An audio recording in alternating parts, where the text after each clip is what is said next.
Hello plus one class. Today we will discuss an important topic, that is energy. First we will discuss कि what is energy.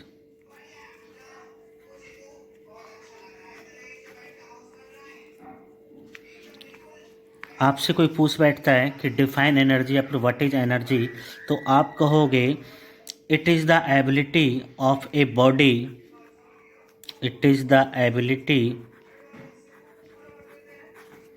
Of a body of doing work, of doing work.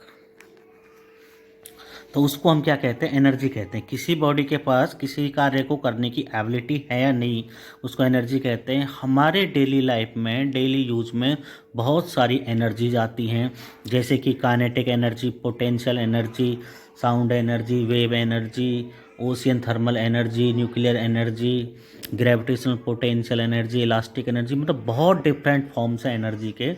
और energy के बारे में आपको पता होगा कि law of conservation of energy कहता है कि एनर्जी को ना हम क्रिएट कर सकते हैं ना हम डिस्ट्रॉय कर सकते हैं, but one form to another form उसको क्या कर सकते हैं? कन्वर्ट कर सकते हैं, ट्रांसफ़र कर सकते हैं। अब बात आती है डिफरेंट फॉर्म्स ऑफ एनर्जी में। सबसे पहले हम डिस्कस करेंगे काइनेटिक एनर्जी को। काइनेटिक एनर्जी, अब काइनेटिक एनर्जी कौन सी एनर्जी होती है? जो बॉडी पजेस करती है अपने ही मोशन की वजह से। यदि कोई बॉडी मोशन में है तो उसके कारण वह बॉडी जो एनर्जी पजेस करेगी उस एनर्जी को हम काइनेटिक एनर्जी कहेंगे। It means it is the energy of a body which possesses due to its motion. For example हम बात करें, a bullet fired from a gun. जैसे हमने एक बुलेट को फायर किया गन से। वाइंड मिल्स जो होती हैं वो भी काइनेटिक एनर्जी के प्रिंसिपल पे काम करती हैं। आप एक बॉय रन कर रहे हैं तो कौन सी एनर्जी होगी? काइनेटिक एनर्जी होगी। तो ये हो गया जी। उसके बाद में बेटा अब बात आती है इसके फॉर्मूले की।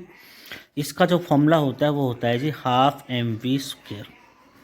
हाफ एम वी स्क्वायर आपको याद रखना है कि काइनेटिक एनर्जी एक स्केलर क्वांटिटी होती है। वैसे बेसिकली आप सबको ये पता होगा कि जितनी भी एनर्जी हैं वो सब क्या हैं? स्केलर क्वांटिटी होती है। अब बात आती है कि डेरिवेशन ऑफ इट्स फॉर्मूला, कि काइनेटिक एनर्जी का फॉर्मूला हमें ड्राइव करना है तो उसको कैसे करेंगे? तो देखिए सबसे पहले बेटा ये हॉरिजॉन्टल है, इसके ऊपर एक ब्लॉक मान लेते हैं जिस ब्लॉक का मास है जी m, और इसको हम A पोजीशन से B पोजीशन तक लेके जाते हैं और यहाँ से यहाँ जाने में ये डिस्टेंस कवर करता है S डिस्प्लेसमेंट, और हमने यहाँ पे फोर्स अप्लाई किया F। सीधी सी बात यह है कि स्टार्टिंग में ये जो ब्लॉक है A पॉइंट पर रेस्ट में रखा हुआ है, तो जैसे हम फोर्स अप्लाई करेंगे तो ये किस में आएगा? मोशन में आएगा। और मोशन में आएगा तो ये क्या है? इसमें प्रोड्यूस हो जाएगा जी acceleration. V square minus U square equal to 2as formula होता है बेटा। वी स्क्वायर, यू क्या है? इनिशियल वेलोसिटी है, तो वो क्या है? स्टार्टिंग में रेस्ट पे मैं आपको अभी बता रहा था। तो वी स्क्वायर इक्वल टू आ गया जी 2as, और s मैं यहाँ से निकालूंगा तो वी स्क्वायर अपॉन में 2a हो जाएगा। क्लियर है? अब बेटा आपको पता है कि F जो वर्क होगा जब वो A से B जाएगा तो वर्क होगा। वर्क का फॉर्मूला होता है जी F इंटू S, यानी कि फोर्स इंटू डिस्प्लेसमेंट। और मैं यहाँ पर F इक्वल टू MA निकालूँ और यहाँ से A की वैल्यू निकालते तो वी स्क्वायर अपॉन में 2s हो जाता, तो यहाँ पुट कर देते हैं M A की जगह वी स्क्वायर अपॉन में 2s। ये F आ गया हमारा, और ये वैल्यू अब हम पुट कर देंगे जी यहाँ पर, और जो है कि वी स्क्वायर अपॉन में 2s इंटू में s। बेटा ये m और था, ये रह गया था, ये रहा जी m। एस से S cancel, W is equal to आ गया हाफ एम वी स्क्वेयर।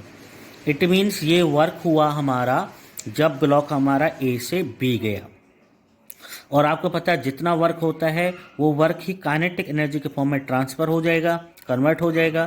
तो ये हो गया जी आपका हाफ एम वी स्क्वेयर। तो काइनेटिक एनर्जी का फॉर्मूला क्या होता है, हाफ एम वी स्क्वेयर होता है।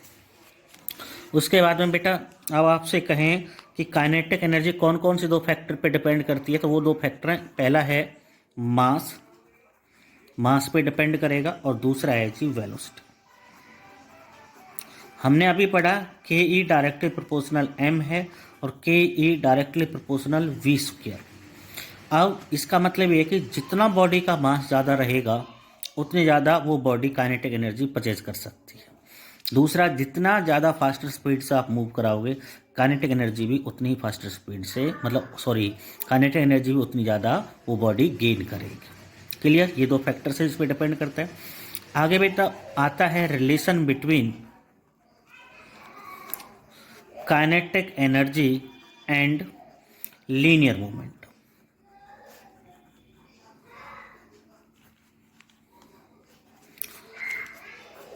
मतलब एक ऐसा फॉर्मूला हमें तैयार करना है जिसमें काइनेटिक एनर्जी भी आता हो, लीनियर मोमेंटम भी आता हो। तो सबसे पहले आपको पता है काइनेटिक एनर्जी का फॉर्मूला होता है जी हाफ एम वी स्क्वायर बेटा, और लीनियर मोमेंटम का होता है P is equal to M V. मैं क्या करता हूँ, अपनी तरफ से m से मल्टीप्लाई m से डिवाइड, तो काइनेटिक एनर्जी हो गया जी half M square V square upon में m। K is equal to हो गया जी हाफ, ये बेटा हो गया एम वी का स्क्वायर यानी कि पी स्क्वायर अपॉन में एम। तो यानी कि K is equal to P square upon में 2m। ये रिलेशन आ गया जी काइनेटिक एनर्जी और लीनियर मोमेंटम। अब देखिए मान के चलते हैं कि k into 2m is equal to आ गया जी P square. If m is constant, mass को हम कांस्टेंट मान लेते हैं और वेरिएशन ड्रॉ करते हैं किस किस के बीच में, वेरिएशन ड्रॉ करते हैं हम काइनेटिक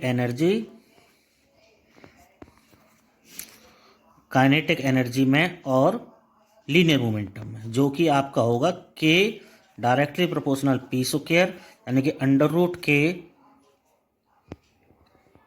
के डायरेक्टली प्रोपोर्शनल p, यानी कि काइनेटिक एनर्जी और लीनियर मोमेंटम, और m हमारा कांस्टेंट है। तो बेटा आपका ग्राफ आएगा जी इस तरह का, ठीक है। दूसरा आपका जो फॉर्मूला था पी स्क्वायर अपॉन में 2m था। यदि आप p को क्या करते हो, कांस्टेंट कर देते हो, p को कांस्टेंट करते हैं तो k और m में ये रिलेशन होगा यानी कि इनवर्सली प्रोपोर्शनल का। तो अब जो है आपका ग्राफ आएगा जी कुछ इस तरह का, ये हो गया जी k, ये हो गया m। इनवर्सली प्रोपोर्शनल के लिए जो ग्राफ आता है वो उस तरह का आता है, और p क्या है बेटा यहाँ पर, कांस्टेंट, ठीक है जी। अब तीसरा आप लेते हो, आपने p कांस्टेंट मान लिया, m कांस्टेंट मान लिया, अब k कांस्टेंट मान लेते हैं काइनेटिक एनर्जी। तो 2m directly proportional P square यानी कि under root m directly proportional p हो जाएगा। जब हम इसमें वेरिएशन बनाएंगे, ये p लिख दो, ये m लिख दो, तो इसमें भी ग्राफ आपका जो है इस तरह का आएगा डायरेक्टली प्रोपोर्शनल रूट के लिए। तो उम्मीद करता हूँ आपको समझ आ गया होगा। यदि कोई प्रॉब्लम है तो बार बार इस वीडियो को देखें। आज के लिए बस इतना ही।